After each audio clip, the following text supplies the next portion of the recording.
여러분, 우리가 앞서서 이제 교수 매체가 무엇인지, 그리고 왜 그것을 우리가 교육에 사용하려고 하는지, 그리고 최근에 교수 매체에는 어떤 것들이 있는지, 이런 것들을 살펴보았습니다. 자, 앞의 것들보다 더 중요한 것은 지금 다룰 부분입니다. 이런 이제 교수 매체가 이런 게 있고 왜 필요하기 때문에 이제는 내가 하는 교육에 교수 매체를 가져다 쓰는 활동을 해야 되는데요. 실제로 이것 때문에 여러분들이 교수 매체가 뭐고 왜 필요하고 이런 얘기들을 한 것입니다. 그러면 교수 매체를 어떻게 내 수업에 맞게 가져다 쓰는가 하는 부분에 관한 얘기를 해보도록 할게요. 자, 이때 여러분들에게 조금 편리하게 도와주기 위해서 자, 적절한 교수 매체를 선정하세요 라고 하면 너무 막연하죠. 그래서 여러분들에게 어슈어라고 하는 절차를 드립니다. 어슈어는요, 일반적으로 이제 교수 매체를 선정할 때 이런 단계를 따져가면서 하면 교수 매체를 잘 선정할 수 있다라고 하는 절차로 이해하시면 됩니다. 제일 먼저 어슈어의 A. A는 Analyze Learner예요. 그래서 자, 당신이 가르칠 학습자가 어떤 사람인지 먼저 분석을 해보세요. 이 얘기예요. 자, 내가 가르칠 학습자들은 막 좀 산만하고 집중하지 못하고 뭔가 만져보면서 직접 하는 걸 좋아하고 뭐 이렇게 좀 추상적인 사고하는 것을 싫어하는 중학교 1학년 남학생이다. 이런 걸 만약에 분석을 했다라고 하는 거예요. 자, A, Analyze Learner입니다. 자, 두 번째, 어슈어의 S는 자, State Objectives. 이래서 학습 목표를 진술해라. 입니다. 자, 학습 목표가 뭔지. 자, 이번 주에는 뭐 화산의 활동에 대해서 화산의 그 분출 원리에 대해서 학생들이 설명할 수 있다. 이런 어떤 학습 목표가 있다라고 얘기를 해봅시다. 자, 그러면 목표까지 정해졌어요. 그 다음에는 뭘 하냐면요. 이제 거기에 맞는 이제 어떤 학습자들에게 요것을 가르치는데 적절한 select media, 적절한 매체를 이제 선정을 하라는 겁니다. 무엇을 근거로 선정해야 되죠? 선생님이 하고 싶은 거? 아니죠? 뭐? 그렇죠. 학습자들의 특성이나 그 교과가 단원이 가지는 특성에 맞게 선정을 하시면 됩니다.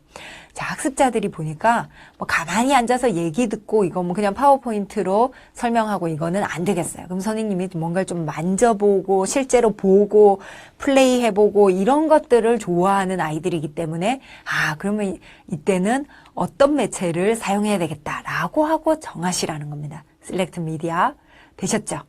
그 다음에 매체를 가지고 이제 매체까지 정해지면 이제 어느 정도 됐기 때문에 실제 수업에 들어가서 그걸 가지고 활용을 해서 수업을 진행을 하시라는 것이 utilize입니다. 실제로 수업을 진행을 하시라는 겁니다. 자, 그 다음에 여러분들 수업을 할 때는요, 항상 빠뜨리지 말 것이 뭐라고 얘기했습니까? 교수자가 열심히 뭐 많은 영상 보여주고 모형 보여주고 끝나면 됩니까? 아니죠. 어떤 수업이든지 좋은 수업은 선생님이 막 이거를 전적으로 하는 것보다 우리가 기대하는 어떤 행동들을 학생들에게 해보게끔 시키라고 했어요. 그죠? 그래서 require learner participation입니다. 학생들이 실제로 모형을 만져보고 화산 모형을 만져보고 화산 영상을 플레이해보고 자신들이 더 보고 싶은 부분을 되돌아보게 하고 이런 식의 활동들을 자꾸 하라는 거예요. 매체를 가지고 하면 학생들의 그런 활동들이 훨씬 더 몰입해서 잘하게 되겠죠? 그 다음에 뭐 하죠? 자, assure R까지 했어요.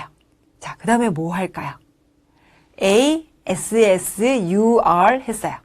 어떤 수업이든지 이렇게 이제 학습자들이 참여해서 수업이 어느 정도 마무리가 되고 나면 뭘 해야 됩니까? 그렇죠? evaluation이에요. 어떤 교육이든지 수업이 다 이루어지고 나면은요, 여러분들은 오늘의 수업이 잘 이루어졌는가를 평가를 해보는 겁니다. 그러면 이런 평가예요. 자, 내가 요런 학생들이었기 때문에 요런 단원을 요 매체를 선정해서 이렇게 수업을 했고 학생들의 참여 활동을 이렇게 이끌어냈어. 근데 보니까 학생들이 나는 그 수업이 잘 이루어질 거라고 했는데 오늘 모형을 하나만 들고 갔더니 학생들이 막 서로 하려고 하곤 더 소란스러워서 별로 이 수업에서 내가 기대하는 어떤 부분이 부족했어. 그러면 다음에는 이런 매체들을 조금 충분히 그 모형을 여러 개를 구입을 해서 들고 가야 되겠다. 뭐 이런 식의 개선점이 나올 수 있는 거겠죠. 자, 여러분들이 여기까지 쭉 하다 보면요. 아이디어가 떠오르셔야 돼요. 이 교수 매체를 선정하는 절차, 흡사 뭐와 같습니까? 분석하고 실제로 어떤 식으로 가르칠 것인지 매체 선정하고 이것도 플랜의 단계죠. 그 다음에 실제 수업하고 학생들 참여시켜서 제일 마지막에 평가하고 어떤 절차입니까? 그렇죠. 이것이 바로 에디의 교수 설계의 스텝과 크게 다르지 않다라고 보시면 됩니다. 모든 것은 우리가 이 학기의 이 강좌를 통해서 여러분들에게 강조하는 부분은요. 교육을 하는 데 있어서 어떻게 하면은 학습의 효과를 더 잘 내게 할까를 따져보기 위해서 조금 더 과학적이고 체계적인 접근을 하는 것입니다. 그것이 바로 교수 설계의 기본적인 절차이자 교육공학에서 말하는 공학의 성격이에요. 그래서 이 어슈어도 매체를 선정할 때 단위차 시에서 어떻게 수업을 할까를 하다 보면은 이 매체를 이런 이유 때문에 선정을 하겠다라고 하는데 이 단계는 에디의 성격을 그대로 가지고 있는 거예요.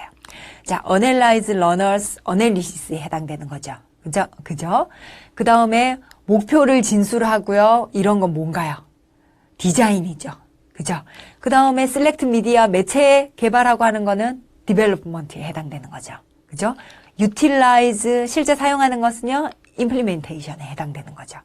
그 다음에 Evaluation은 똑같고요.